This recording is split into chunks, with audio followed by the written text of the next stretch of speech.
सभी श्री रामचरितमानस प्रेमियों को जय सिया राम। राम राम। पहले प्रभु का नाम फिर काम। श्री रामचरितमानस बालकांड दोहा चौपाई अर्थ सहित पढ़कर सुना रहे हैं। वीडियो अच्छा लगे तो सब्सक्राइब करें, लाइक करें, कमेंट में जय श्री राम लिखें। आज का प्रसंग है विश्व मोहिनी स्वयंवर। दोहा नंबर 130 से पढ़कर सुना रहे हैं, अवश्य सुने, आनंद आएगा। आन दिखाए नारद ही भूपति राजकुमार, कहो नाथ गुण दोष सब यही के हृदय विचार। फिर राजा ने राजकुमारी को लाकर नारद जी को दिखलाया और पूछा कि हे नाथ, आप अपने हृदय में विचार कर इसके सब गुण दोष कहिए। देख रूप मुनि बिरत बिसारी, बड़ी बार लगी रहे निहारी। लक्षण तास बिलो के भुलाने, हृदय हरस नहीं प्रकट बखाने। उसके रूप को देखकर मुनि बैराग भूल गए और बड़ी देर तक उसकी ओर देखते ही रह गए। उसके लक्षण देखकर मुनि अपने आप को भी भूल गए और हृदय में हर्षित हुए, पर प्रकट रूप में उन लक्षणों को नहीं कहा। जो यही बरई अमर सोई होई, समर भूम ते जीत न कोई। से वही सकल चराचर ताहि, बरहि शील निधि कन्या जाए। लक्षणों को सोचकर वे मन में कहने लगे कि जो इसे ब्याहेगा वो अमर हो जाएगा और रणभूमि में कोई उसे जीत ना सकेगा। ये शील निधि की कन्या जिसको वरेगी, सब चर अचर जीव उसकी सेवा करेंगे। लक्षण सब विचार उर राखे, कछुक बनाय भूप सन भाखे। सुता सुलक्षण कहि नप पाहि, नारद चले सोच मन माही। सब लक्षणों को विचार कर मुनि ने अपने हृदय में रख लिया और राजा से कुछ अपनी ओर से बनाकर कह दिया। राजा से लड़की के सुलक्षण कहकर नारद जी चल दिए, पर उनके मन में ये चिंता थी कि करहूँ जाय सोई जतन विचारी, जहि प्रकार मोहि बरे कुमारी। जप तप कछु न होयते ही काला, हे विध मिले कवन विध बाला। मैं जाकर सोच विचार कर अब वही उपाय करूं जिससे यह कन्या मुझे ही वरे। इस समय जब तब से तो कुछ हो नहीं सकता। हे विधाता, मुझे ये कन्या किस तरह मिलेगी। मंगल भवन अमंगल हारी, द्रवहु सुदशरथ अजर बिहारी। राम सिया राम जय जय राम। यही अवसर चाहिए परम शोभा रूप विशाल, जो बिलोक रीझे कुंवरे तब मेले जयमाल। इस समय तो बड़ी भारी शोभा और विशाल सुंदर रूप चाहिए, जिसे देखकर राजकुमारी मुझ पर रीझ जाए और तब जयमाल मेरे गले में डाल दे। हरिसन मांगो सुंदरताई, हो ही जात गहरूवती भाई। मोरे हित हरि सम नहीं को, यही अवसर सहाय सोई हो। एक काम करूं कि भगवान से सुंदरता मांगूं, पर भाई उसके पास जाने में तो बहुत देर हो जाएगी, किंतु श्री हरि के समान मेरा हेतु भी कोई नहीं है, इसलिए इस समय वे ही मेरे सहायक हों। बहुविध विनय कीनते ही काला, प्रगट्यो प्रभु कौतुकी कृपाला। प्रभ बिलोक मुनि नयन जुड़ाने, हो ही काज ये हरसाने। उस समय नारद जी ने भगवान की बहुत प्रकार से विनती की। तब लीलामय कृपाल प्रभु वहाँ प्रकट हो गए। स्वामी को देखकर नारद जी के नेत्र शीतल हो गए और वे मन में बड़े ही हर्षित हुए कि अब तो काम बन ही जाएगा। अति आरती कहे कथा सुनाई, करहु कृपा कर हो वो सहाय। आपन रूप देहु प्रभु मोहि, आन भात नहीं पावहु ओहि।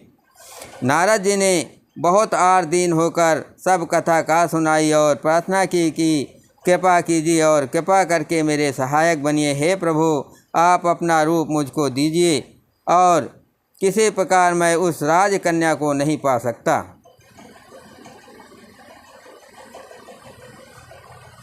जेहि विधिनाथ होय हित मोरा, करहु सुबेग दास मैं तोरा। निज माया बल देख विशाला, ही हंस बोले दीन दयाला। हे नाथ, जिस तरह मेरा हित हो आप वही सीख कीजिए। मैं आपका दास हूँ। अपनी माया का विशाल बल देखकर दीनदयाल भगवान मन ही मन हंसकर बोले, मंगल भवन अमंगल हारे, द्रवहु सुदशरथ अजर विहारे। राम सिया राम जय जय राम, राम सिया राम जय जय राम। जय विधि होय परम हित, नारद सुनहु तुम्हार। सोई हम करब नयान कछो, बचन न मृषा हमार।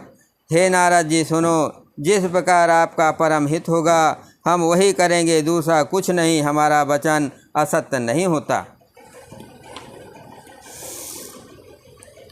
कुपथ माग रुज व्याकुल रोगी, वैद न देह सुनो मुनि जोगी। यही विधि हित तुम्हार मैं ठहु, कहियस अंतर रहित प्रभु भयउ। हे योगी मुनि सुनिए, रोग से व्याकुल रोगी कुपथ मांगे तो वैद्य उसे नहीं देता। इस प्रकार मैंने भी तुम्हारा हित करने की ठान ली है। ऐसा कहकर भगवान अंतर्धान हो गए। माया विवश भये मुनि मूढ़ा, समझी नहीं हर गिरा निगूढ़ा। गौ ने तुरंत तहाँ ऋषि आए, जहाँ स्वयंवर भूमि बनाई। भगवान की माया के वशीभूत हुए मुनि ऐसे मूढ़ हो गए कि भगवान की अगूढ़ स्पष्ट वाणी को भी न समझ सके। ऋषिराज नारद जी तुरंत वहाँ गए जहाँ स्वयंवर की भूमि बनाई गई थी। निज निज आसन बैठे राजा, बहु बनाव कर सहित समाजा। मुनि मन हरस रूप अति मोरे, मोह तजया नहीं बरिहै न भोरे। राजा लोग खूब सज धज कर समाज सहित अपने अपने आसन पर बैठे थे। मुनि नारद मन ही मन प्रसन्न हो रहे थे कि मेरा रूप बड़ा सुंदर है, मुझे छोड़कर कन्या भूलकर भी दूसरे को न वरेगी। मुनि हित कारण कृपा निधाना, दीन कुरूप न जाय बखाना। सो चरित लख काहू न पावा, नारद जान सब सिर नावा। कृपा निधान भगवान ने मुनि के कल्याण के लिए उन्हें ऐसा कुरूप बना दिया कि जिसका वर्णन नहीं हो सकता। वो ये चरित कोई भी ना जान सका। सबने उन्हें नारद ही जानकर प्रणाम किया। मंगल भवन अमंगल हारी, द्रवहु सुदशरथ अजर विहारी। राम सिया राम जय जय राम। रहे तहाँ दुई रुद्रगण, ते जान सब भेव। विप्रवेश देखत फिरे, परम कौतुकी तेव। वहाँ दो शिवजी के गण भी थे, वे सब भेद जानते थे और ब्राह्मण का वेश बनाकर सारी लीला देखते फिरते थे। वे भी बड़े मौजी थे। जेहि समाज बैठे मुनि जाए, हृदय रूप अहमिति अधिकाये। तहाँ बैठे महेश गण दो, विप्रवेश गति लखै न को। नारद जी अपने हृदय में रूप का बड़ा अभिमान लेकर जिस समाज पंक्ति में जाकर बैठे थे, वे शिवजी के दोनों गण भी वहीं बैठे थे। ब्राह्मण के वेश में होने के कारण उनकी इस चालाकी को कोई ना जान सका। करहि कूट नारद सुनाई, नीक दीन हर सुंदरताई। रीझई राजकुंवर छवि देखी, इन्हीं बरी है हर जान बिसेखी। वे नारद जी को सुना सुनाकर व्यंग वचन कहते थे। भगवान ने इनको अच्छी सुंदरता दी है, इनकी शोभा देखकर राजकुमारी रीझ ही जाएगी और हरि बानर जानकर इन्हीं को खास तौर से करेंगी। मुनि मोह मन हाथ पराए, हंसहि शंभ गनयत सचुपाए। यद्यपि सुनहि मुनि अटपट बानी, समझ न परहि बुद्धि भ्रम सानी। नारद मुनि को मोह हो रहा था, क्योंकि उनका मन दूसरे के हाथ माया के बस में था। शिव जी के गण बहुत प्रसन्न होकर हंस रहे थे। यद्यपि मुनि उनकी अटपटी बातें सुन रहे थे, पर बुद्धि भ्रम में सनी हुई होने के कारण वे बातें उनकी समझ में नहीं आती थी। उनकी बातों को वे अपनी प्रशंसा समझ रहे थे। काहू न लखा सो चरित विशेखा, सो स्वरूप नप कन्या देखा। मरकट बदन भयंकर देहि, देखत हृदय कूद भाते।